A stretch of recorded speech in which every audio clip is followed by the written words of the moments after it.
बिस्मिल्लाहिर्रहमानिर्रहीम। अल्लाहुम्मा सल्लि अला सय्यिदिना मौलाना मुहम्मद व अला आलिहि व सहबिहि व बारिक वसल्लम। अपने और दूसरों के हकूक़ का ख्याल रखें ताकि पुरअमन और खुशहाल माशरे की तश्कील पाई जा सके।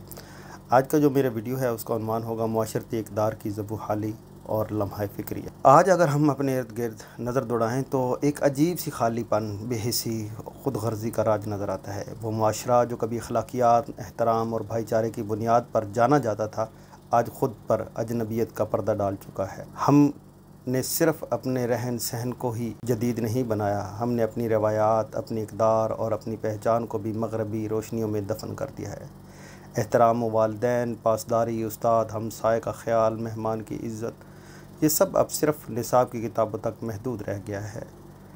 आज के नौजवान को अदब सिखाने वाला कोई नहीं, बुज़ुर्गों की बात को ओवर रिएक्टिंग समझा जाता है और सच बोलने वाला शख्स सादालू या बेवकूफ़ करार पाया जाता है।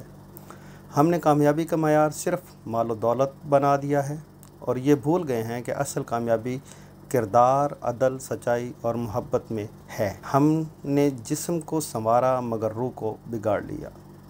अगर हम वाकई एक महज़्ज़ब, पुरअमन, बामक़सद मुआशरा चाहते हैं तो हमें वापस लौटना होगा उन इक़दार की तरफ जिन्होंने हमें दुनिया की बेहतरीन मुआशरों में शामिल किया था।